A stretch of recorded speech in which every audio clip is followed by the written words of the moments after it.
वालेकुम फ्रेंड्स, कैसे हैं आप सब। उम्मीद करती हूँ आप सब खैरियत से होंगे, मेरी वीडियो रेगुलर देख रहे होंगे। क्लास आज जो है हम न्यूमेरिकल करने लगे हैं, लेकिन हमारी जो है थोड़ी सी चेंज हम न्यूमेरिकल करेंगे भी। आज हम मोल्स के न्यूमेरिकली, ये भी हम मोल के ही न्यूमेरिकल कर रहे हैं, लेकिन इसमें हम थोड़ी सी टाइप्स हमारी चेंज हो जाएगी। टाइप 2 हम करने लगे हैं। इसमें देख लेते हैं हमें कि हमें करना क्या है। इसमें इन्होंने हमें बोला है calculate the mass by given mole. हमें क्या करना है, मास डिफाइन करना है, मोल हमें दिया हुआ है। पहले हमें क्या डिफाइन करना था, मोल डिफाइन करना था। Find the mass of 20 moles of sulphur as equal to 32 A.M.U। Sulphur का एटॉमिक मास दे दिया इन्होंने। यहाँ पे हमने सॉल्यूशन लिखा, हमने मास इन ग्राम लिखा जो हमें मालूम करना है। नंबर ऑफ मोल लिखा, 20 मोल्स हैं। एटॉमिक मास हमारे पास 32 है। उसके बाद हमने क्या लिखा है, फॉर्मूला लिखा है N is equal to mass in gram divided by atomic मास।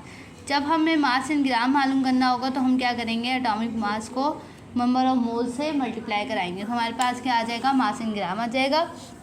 और ग्राम की और यूनिट कैसे आएगी हमारे पास, यूनिट हमारे पास ऐसे आएगी कि हम मोल्स की यूनिट लिखेंगे और हम क्या लिखेंगे, एटॉमिक मास की यूनिट लिखेंगे। तो जब यहाँ पे A.M.U यहाँ पे डिवाइड हो रहा है, जब यहाँ पे ऊपर जाएगा तो ये माइनस में हो जाएगा, यहाँ पे प्लस में या माइनस में होगा। प्लस माइनस आपस में कैंसिल हो जाते हैं, ठीक है। उसके बाद यहाँ पे ग्राम में हमारे पास आंसर आ जाएगा। Find the mass of 0.1 mole of CH3COOH, ठीक है। तो ये हमारे पास आ गया फॉर्मूला, मॉलिक्यूलर आ गया हमारे पास।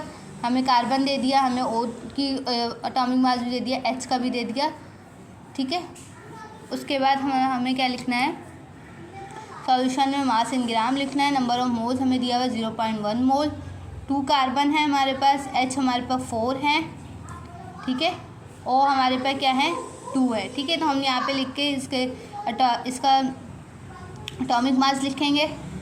C की जगह C का, H की जगह 1 का, H की जगह H का, 0 की जगह 0 का, मतलब O की जगह O का, ठीक है। उसके बाद जो है आपस में तीनों को मल्टीप्लाई कराएंगे। मल्टीप्लाई करके 2 को 12 से मल्टीप्लाई कराएंगे तो हमारे पास 24 आंसर आएगा। 1 को 4 से मल्टीप्लाई कराएंगे तो हमारे पास 4 आंसर आएगा। 2 को 16 से मल्टीप्लाई कराएंगे 32 आंसर आएगा। तीनों को आपस में जब हम प्लस करेंगे तो हमारे पास आ जाएगा 16। ये हमारे पास क्या आ जाएगा, मॉलिक्यूलर मास आ जाएगा, ठीक है। उसके बाद हमने लिखा आंसर, डेटा सॉल्व करा। सॉल्व में हमने क्या लिखा, फॉर्मूला लिखा। फॉर्मूला लिखने के बाद हमारे पास वही फार्मूला लिखा हमने, बस सीधा क्या कर दिया, एटॉमिक मास की जगह हमने क्या लिख दिया, मॉलिक्यूलर मास लिख दिया, क्योंकि हम 3 तरह से कर रहे हैं ना, एटॉमिक मास, मॉलिक्यूलर मास और फॉर्मूला मास, ठीक है।